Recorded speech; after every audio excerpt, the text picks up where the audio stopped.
Hello, Huangshan. I have 3 questions for you. What are the steps that China is taking to address climate challenges? Good morning, Regan. Actually, I think China really did a fantastic job in conservation of resources, particularly in reducing the what's called greenhouse gases emissions in the past decade, particularly since the Copenhagen climate change meeting. And you can see China really put a lot of resources, mobilizing all the powers, all the departments and agencies, trying to reach climate goals. As we noticed that actually China's president announced last year, we call it 2 peaks. So we try to achieve the peak of carbon dioxide emissions by 2030, and also reach carbon neutrality by 2060. So people call it the 30-60 goals. I think when here in China we talk about the concept of a top level decision, right? And that means when the top leadership make decisions, all the departments, all the agencies, all the relevant stakeholders need to jump on board and trying to make the goal achieved by set date.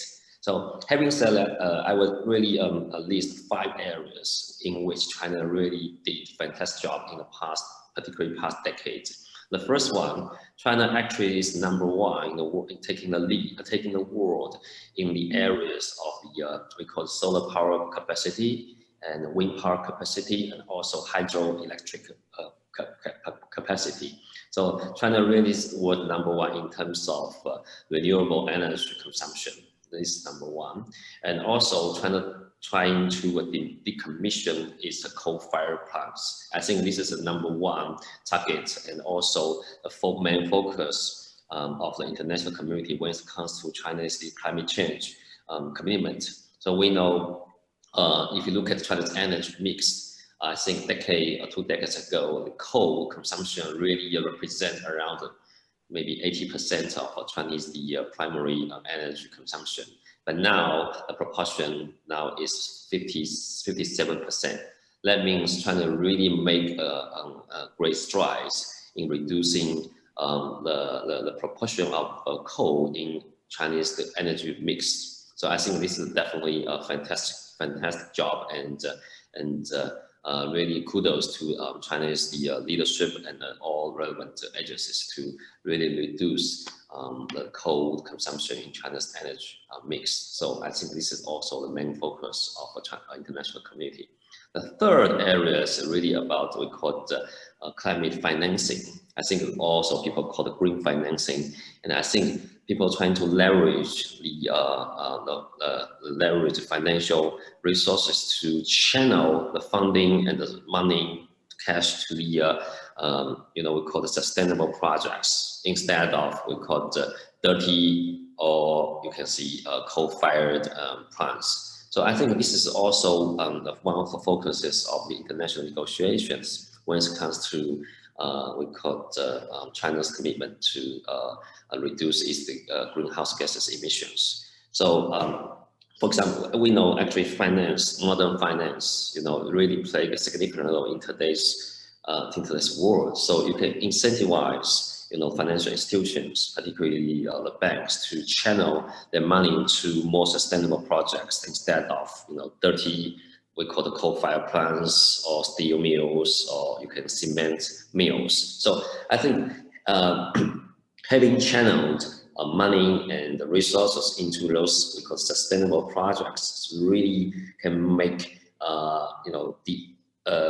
deter further investment in those areas. So I think green finance, or called the sustainable finance, is really plays an increasingly decisive role in making China greener and the world greener in the next 30 years. So this is third areas. I think the fourth areas and really talk about China's latest latest trial project called ETS, China's ETS, we call the National Emissions Trading System. So it initially targets carbon emissions from power sector, and later on we will see the focus will extend it to 7 sectors, which include petroleum refining, chemicals, non-ferrous metal processing, building materials, iron and steel, pulp and paper, and aviation.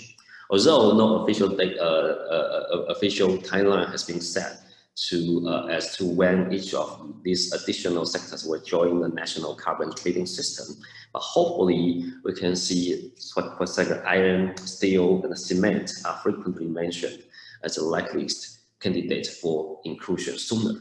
So you can see China is really staying in line with what we call the best practices, international best practice when it comes to carbon emissions. ETS, I think the European Union is definitely taking the lead or pioneering a lot of, bold initiatives in these areas. I think ETS was introduced in European Union 15 years ago. Now China definitely is a little bit laggard in that respect, but we're trying to play catching up and trying to make, because China a huge market in carbon market.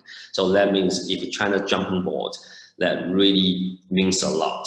Maybe it's game changer for the world in terms of we call the national carbon trading system.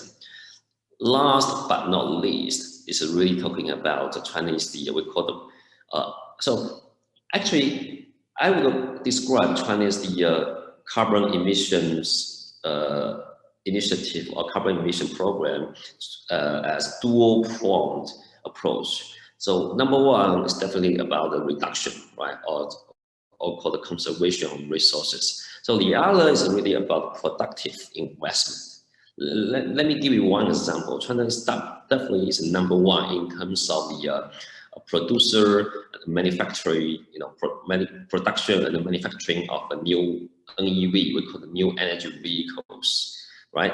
And so look at President Biden's speeches and the rhetoric. You can see now U.S. is trying to play catching up with China in the area of what we call the NEV, new energy vehicles. So China is the biggest manufacturer and the biggest consumers of NEVs. So that means we not just put our focus on conservation of resource, but also the focus on the productive investment. So by making China's vehicle fleet, more represented by we call the NEVs or new electrical vehicles, that means you can really significantly reduce emissions of carbon dioxide, right?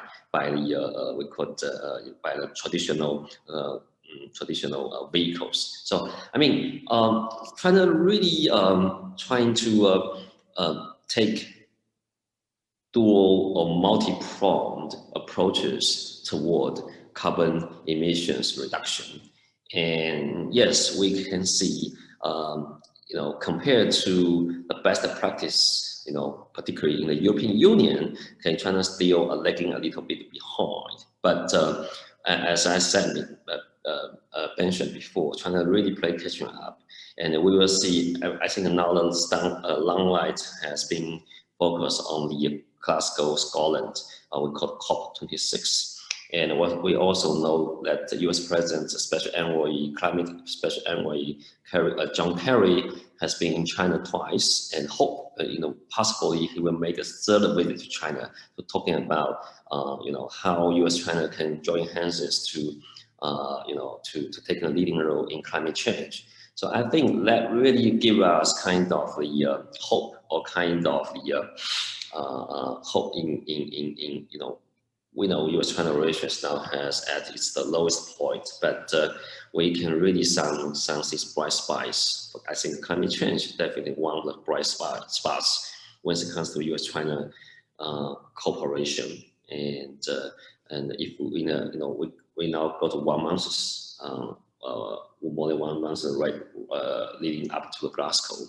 And if the U.S.-China can really take a leading role in their respective national commitment to carbon reduction, and also the kind of the productive investment in new energies, I think the rest of the world will follow suit and following the footsteps of China-US leadership in this area. So I will stop here and just give you a broad picture of the what China has done in reducing its carbon footprint in the past, particularly past decade or 2 decades.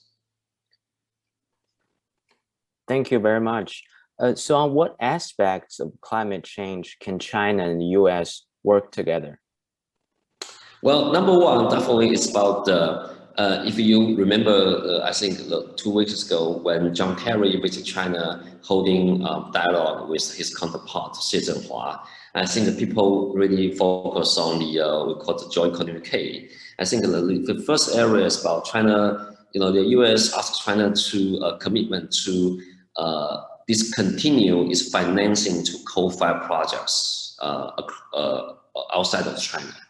Actually China wield great financial power or financial might in financing those coal-fired plants, particularly East Asian countries. We know, for example, Indonesia is one of the coal-rich country and also developing country. So in order to meet the increasing demand for the electricity, so actually, I think the Indonesian government is actually put in place a lot of the coal-fired projects. So we know also China hosts the AIIB, Asian Investment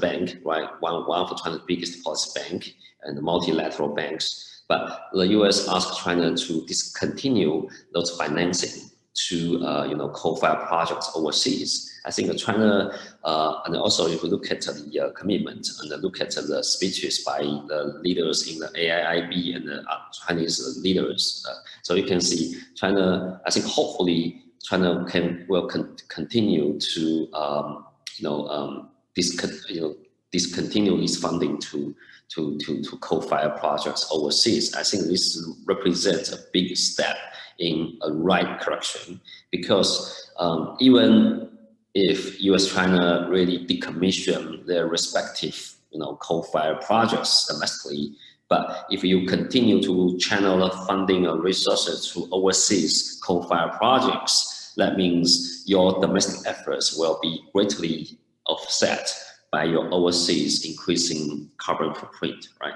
So definitely, I think both sides can really have this kind of, we call the third-party cooperation. I mean, the cooperation beyond its respective borders. I think this is number one.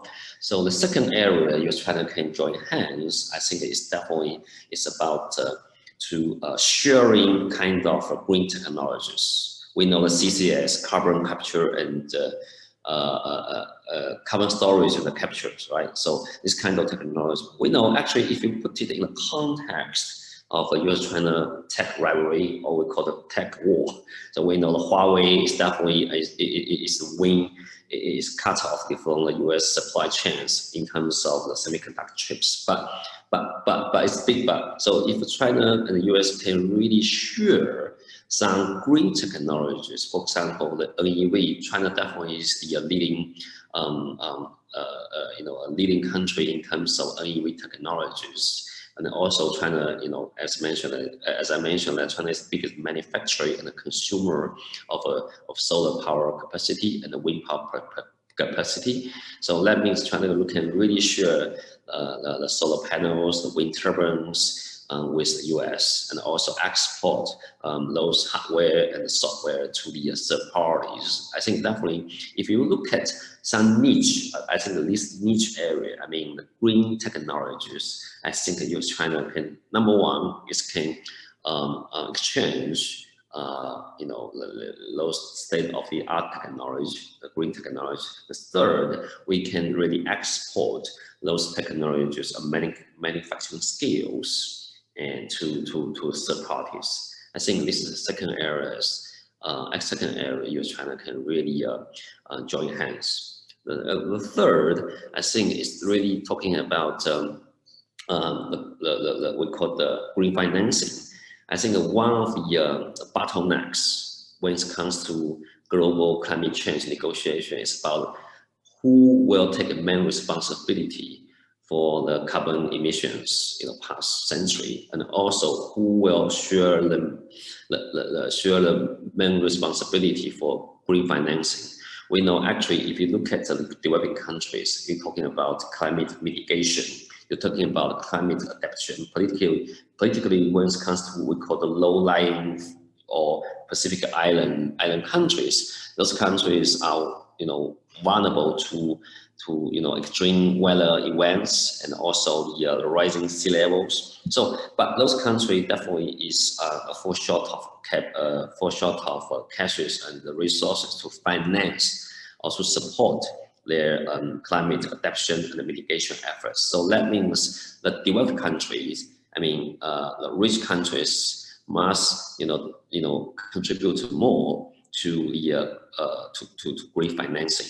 But it's easier said than done. So actually, people say the developed countries just pay lip service to green finance, to provide a great finance to developing countries to fend off the climate change. So I think the U.S. China can really, for example, we can really increase increase the coffer. Really increase the money and the resources for the multilateral financial institutions like AIIB, like ADB, you name it, to really provide a great support of financing support to those we call the climately vulnerable nations. I think this is definitely is the one of the key areas in which U.S. China can really join hands with each other. Yeah. Thank you. What's your take on the idea of a carbon tax, Shaun? Okay, carbon tax, actually, I think it's a multi-layer problem. So number one, maybe we talk about the carbon border tax, or border tariff, which is the initiative and trying to introduce by the European Union. Is represent a very radical step in fighting climate change. And I think it's really also create a lot of controversy across the borders, particularly from, for example, from the US, from China. They are talking about, they use climate change as an excuse or as kind of protectionist tool to penalize, the countries. So I think it's definitely represents kind of the one of the biggest controversy around we call the carbon tax tariffs. So this is the first layer about the carbon tax. So the second is that we know, I think people living in the US must be more acutely aware of the sensibility of a tax. I think each time you talk about taxation, you talk about increased tax. Now we know now Biden administration now trying to introduce called with a price tag of 3.5 billion, $5 trillion US dollar. We call the public spending bill. The bill, also the source, from the bill, to a large extent comes from the imposition of a tax on the wealthy individuals and the wealthy, the big companies. So I think it's represent a kind of the political battles between Democrats and Republicans. So each time when we talk about tax or the tax hikes, I think it's create a lot of questions. But and just give one example talking about the carbon tax. I think it was introduced or it was initiated by the Labour Party back in Australia. I think it's taking place around 2009 or 2010 when Labour was in office, and then Labour Prime Minister trying to introduce carbon tax on Australian domestic coal producers. We know Australia boasts the world's largest coal mines, and it's a coal represents 80 or 90% of energy mix in Australia. So I think the carbon tax, domestic carbon tax, is a really, really big issue, and the ripping apart the society. So for each side, the pro and counter, each side really fighting, a lot of campaigns trying to fend off the other side of the offensive. So I think it's really a society ripping issue when it comes to introduce such radical measures like carbon tax. And I think now the best way forward, or the most reasonable or pragmatic way forward for each country, is trying to have kind of the pilot or trial projects in those areas. So another example, maybe it's not directly related to the question, but I can give you China's ETS program. So actually, I just mentioned that China introduced the ETS, the national trading system in power sector, electricity power sector this year, this past July. But China has been introduced a pilot project in 7 provinces, municipalities in the past 15 years. So that means each time, I think this is a trial and error approaches. It's really, I think it's one of the most favorite approaches by Chinese government. So each time you can see, look at China's opening up and the reform process the past 40 years. You can see each time when we try to initiate a nationwide widespread experiments or programs, we always trying to have kind of pilot projects or trial projects in some specific areas. And in this process, we join lessons and we learn, it's a learning curve for the Chinese leaders. So over time, so we can really extend the pilot projects to the rest of the country. I think the same logic applies to, the carbon tax. So each time you try to tax, the rich people, wealthy people, or corporations, that definitely will create a lot of backlash from those establishment, right?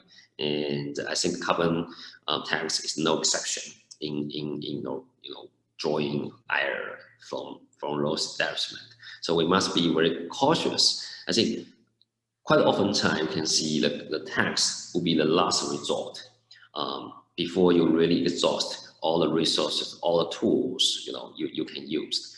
But having said that, I would say that if you really want to achieve, the carbon neutralities and the more radical, for example, reducing the global, the temperature by 1.5 Celsius degree by 2050, and it's very bold and very aggressive goal, and it's increasing. To be honest, I think increasing is out of reach for the human beings. So if we cannot make a radical change, in the next decade, but so if we really feel that whatever we can do fail to achieve that goal, or 2 Celsius degree temperature increase. So I think a more radical measures like carbon tax will be given more serious consideration in the process. But it definitely takes time for the leaders, national leaders, and the international community to really introduce the carbon tax in the next few years. I see the slim chances for countries, for the international community to put in place these radical measures in anytime soon. Thank you very much for your time, Shaun. Yeah, great. So we'll finish our conversation. It's great. I think let me give my final words. I think as an international relations major, so I think now I think a lot of people are really pessimistic about the cost of action, for the U.S.-China relations.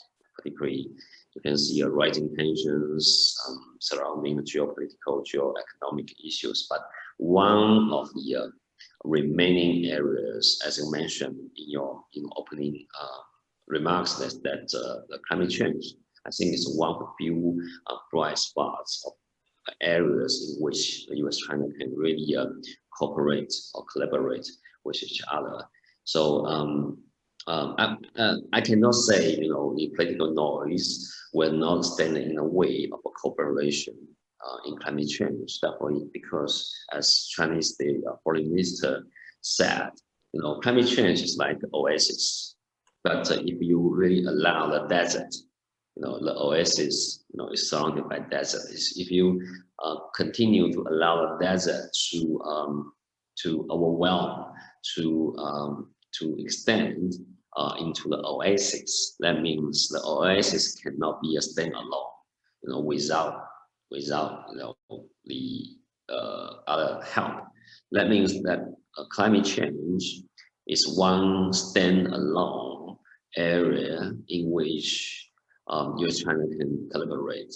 So I think what we need to do right now is trying to, number one, is make the oasis stand firmly in the context of the we call the great U.S.-China competition, right?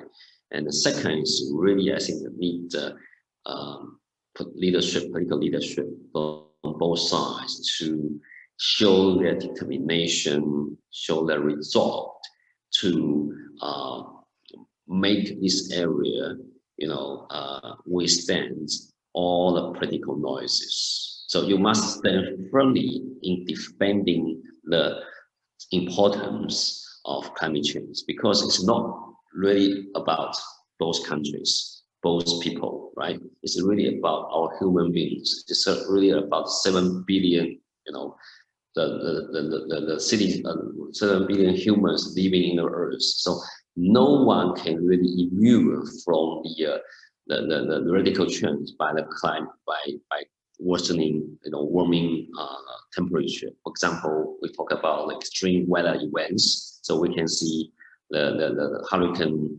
Ida ravage the east coast, New Jersey, Pennsylvania, and New York City, and also in July we can see one of the torrential rain really ravage central China. So I think nobody can really immune from the ravage by Mother Nature. So if we cannot protect the Mother Nature, if you cannot reduce the temperature from rising too rapidly, that means all of us will be really overwhelmed by more intense and frequent extreme weather events in the next few decades. Yes, so we cannot just look after our generation, but we really need to look after our next generation. I think that really requires the judgment, the wisdom, and the reason on the both sides, U.S. and China. Thank you. Thank you, Regan. Have a good day. Thanks, you too. Thank you. Bye. Bye-bye.